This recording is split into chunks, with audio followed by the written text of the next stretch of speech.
Hello, I'm William Regal. I am Finn Balor. Hey guys, I'm Renee Young. Hi, this is NXT Women's Champion Bayley. This is WWE Superstar Kevin Owens. Ladies and gentlemen, my name is Paul Heyman. Subscribe to Delzinski. Delzinski. Delzinski. Delzinski's. Delzinski. Delzinski. Or I'm going to smash your face. It's a hug in there for you.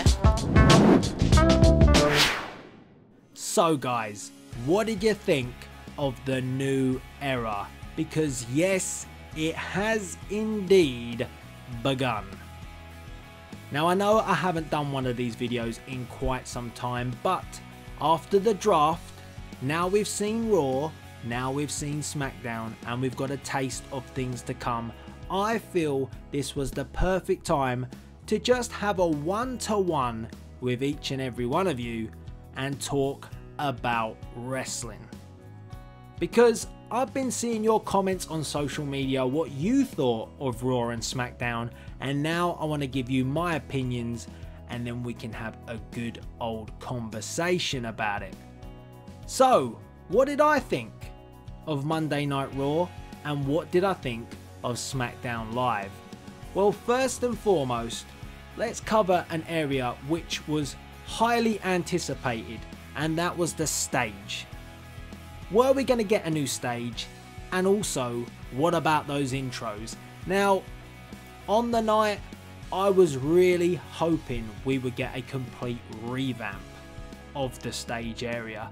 It wasn't as an extreme makeover as I would hope for, but it was a decent makeover. The Raw logo, I have to admit, I was one to be very critical of the Raw logo. I'll be honest with you, I thought it was awful when I first saw it.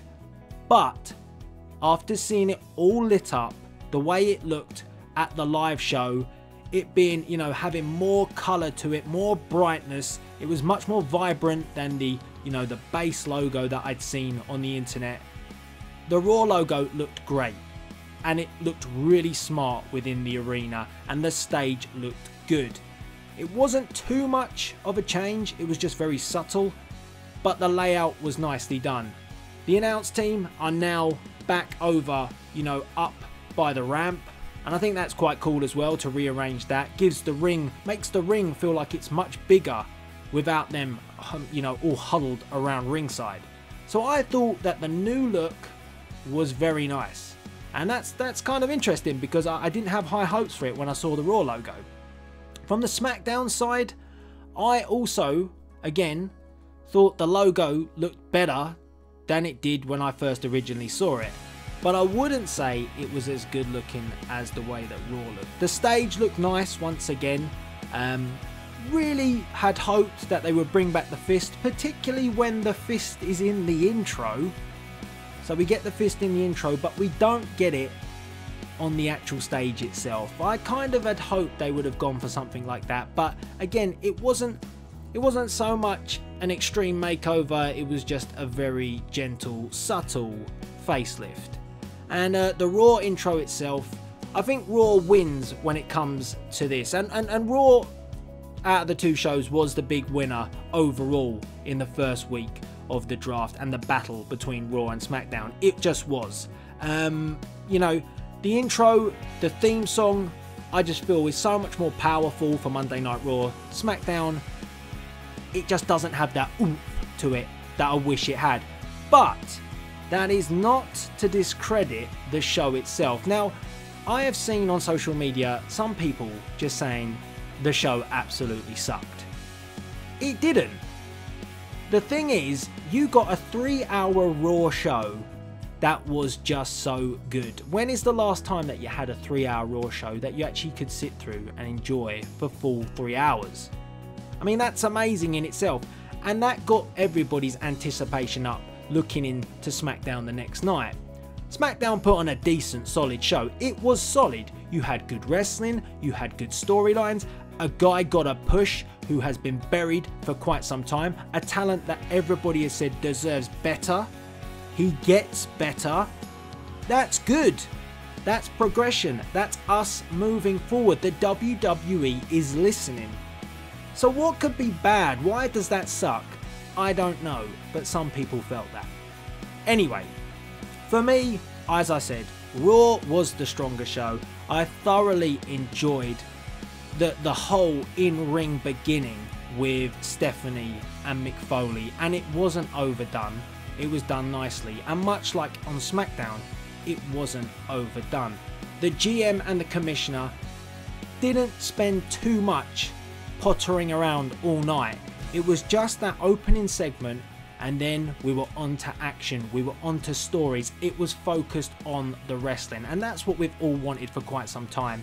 And that intro set everything up perfectly to prove this was a new era, because we saw the focus on Finn Balor.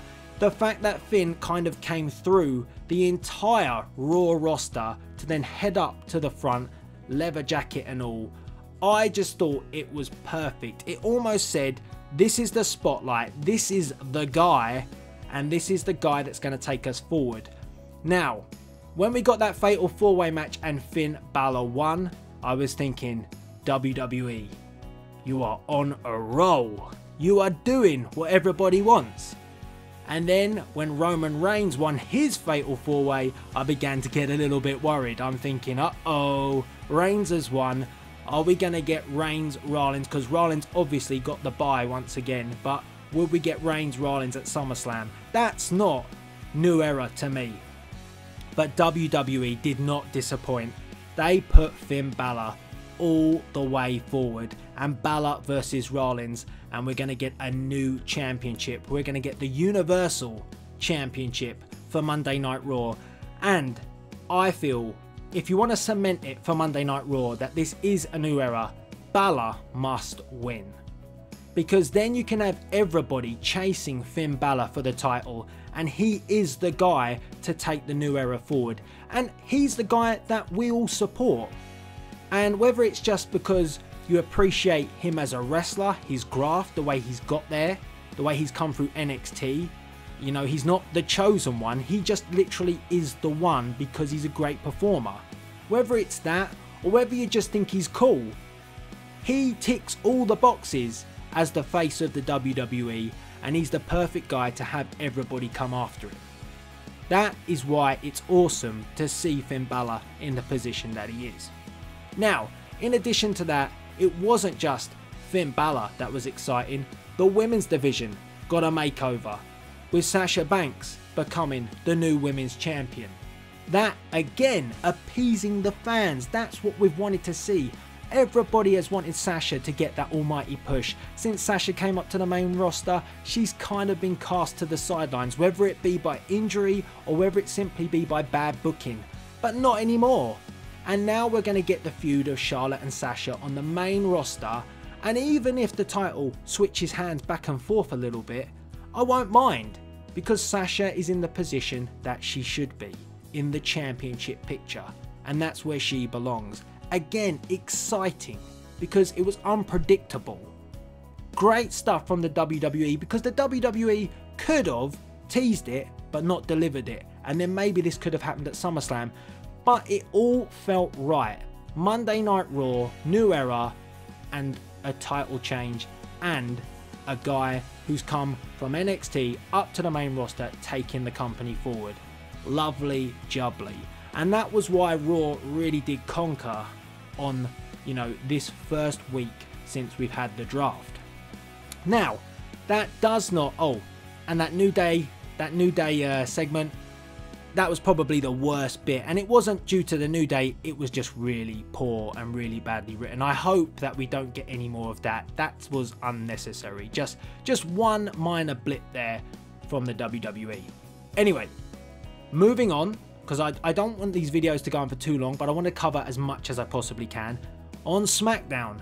Now, yes, you didn't quite get that full-on push of, you know, the new era in terms of a new guy coming through and taking it to the top.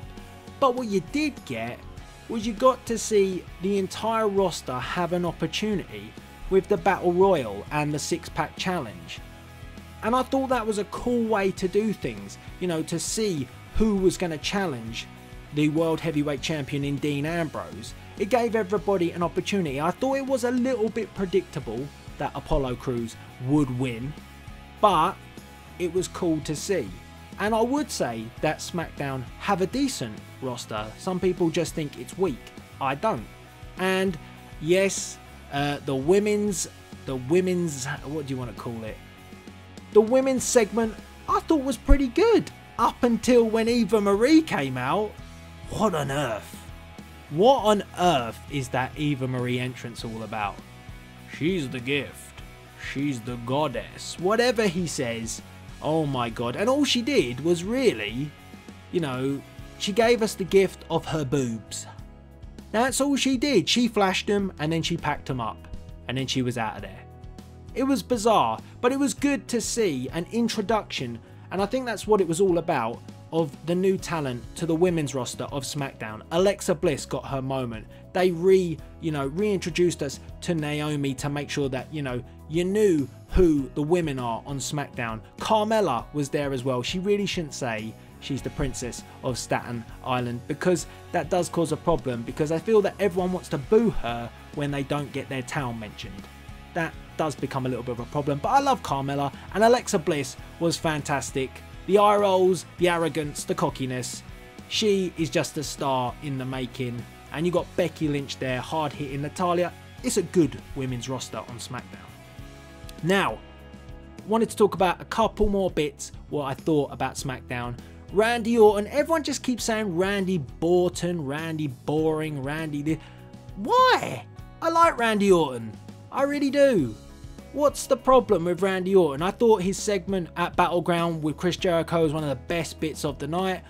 Yes, we kind of always see the same old with the Miz TV, but nevertheless, Orton was entertaining.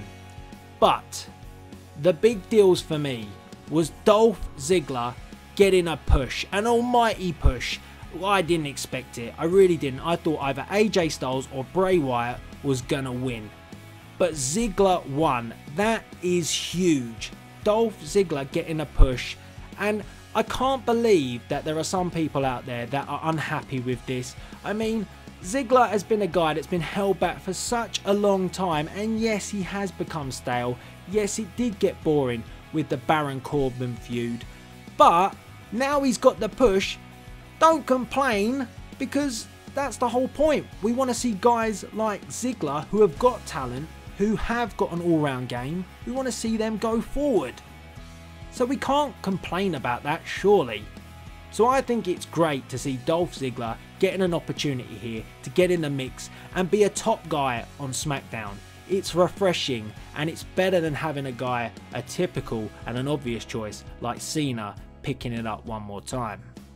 Now, last but no means not least, my favourite moment of SmackDown, Shelton Benjamin is coming to SmackDown. This is awesome. One of the most talented guys. You can never ever forget the super kick that clocked him clean on the jaw by Shawn Michaels on Monday Night Raw a long time ago. But Shelton Benjamin is a phenomenal athlete, and that's why I can't wait to see him back, and I hope he is prominent. I hope they're not going to do what they've done with RVD and kind of just plonk him in the mid-card. He's better than that. He is the gold standard, let's not forget. So Shelton Benjamin was a huge plus for me with SmackDown.